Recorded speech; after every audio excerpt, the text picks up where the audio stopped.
Yes, hello there, my subjects, and welcome to the kingdom of gaming chat. Once again, I fear that it is not safe to leave the boundaries of our castle town. Between the extremely dangerous bombs walking around and the paratroopers patrolling the gates, I decree that a state of emergency is ordered. What's that? You say you want to leave? The Mushroom Kingdom? Nonsense, it's such a great kingdom here. We have a princess and a castle, and, well, I guess that's about it. I mean, sure, it's true, we really don't have some sort of army, but, you know, we don't have a wall for protection either, or any defense for that matter, really. But hey, we have Mario and Luigi to protect us. You know, life in the Mushroom Kingdom is really weird to me. Between always being harassed by Bowser and then partying with him afterwards, to everything that's, you know, stated in the previous segment, you know, it's just weird. And I know there's a popular theory going around, or has been for quite some time, that it's all just one big play. You know, between evidence such as the curtains on Mario Bros. 3 opening up at the beginning, or even playing Paper Mario and you have audience members. I mean, for crying out loud, all the signs are there. But what if they weren't? What if we were to look at it as if it was all real? What would it be like? So let's talk about that.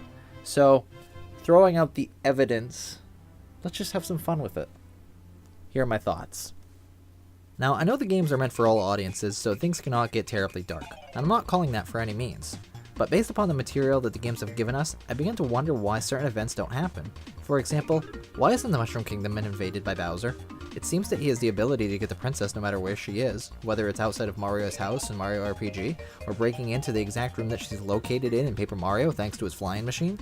But how come we haven't seen one where he really invades with his armies? I have a couple thoughts on that matter, and the first is, Bowser is an expert on direct route capture, and that's either from Princess Peach being either A, predictable, or B, the lack of defenses, or C, Bowser is smarter than we thought. And in fact, in Mario RPG, I think that Bowser is the smartest version that we have ever received, and I wouldn't put it past him to be good at what he does based on expertise. The same game, though, gives us a glimpse of him commanding troops of his once great army that we have never seen anywhere in the game. Now, this makes me lead to believe that in games such as Paper Mario, while he does have troops, he spreads them out too thin. He's good at the capture and basic leadership, but not in the military command. Whenever you get closer to him, his troops are tougher, stronger, better equipped, but elsewhere they are not. So not only does he capture the princess, but he separates her from the world via something like space. You know, and of course, that's its own mechanism of its own, but his military flaws are well known by now, and in fact, most are not really loyal to him. Koopas, for example, are not bad by nature. They just, you know, look at the Koopa village in Paper Mario and you can see for yourself that they're friends with Mario. Or the Goomba Town. Most of these creatures are afraid of Bowser and would rather join sides with Bowser out of fear, which is not the best loyalty to a leader one could ask for. In fact, it's pretty weak and likely to rebel or not give it their all. In fact, in Mario RPG, you can see him with several troops at one point, and then later, less, and then again, less even more.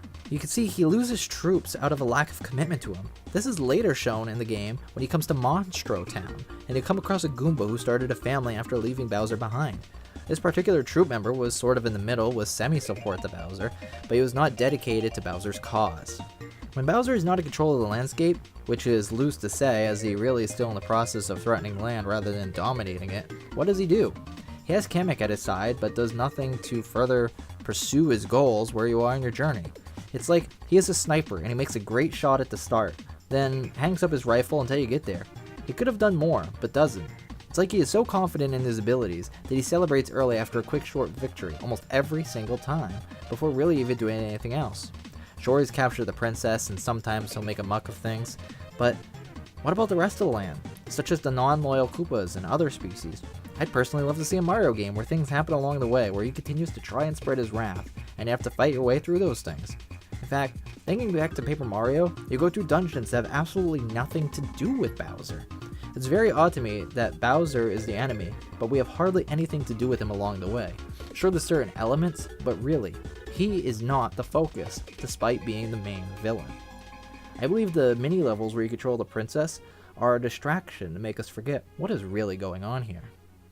Overall, what I have to say about the subject comes down to this. Bowser, he's good at what he does. I really do actually believe so, based upon the Bowser that we saw in Super Mario RPG. He is strong, and he has the ability to sort of lead, but he's not necessarily terribly the best. He uses fear as a motivator, and that's also not the best thing to do.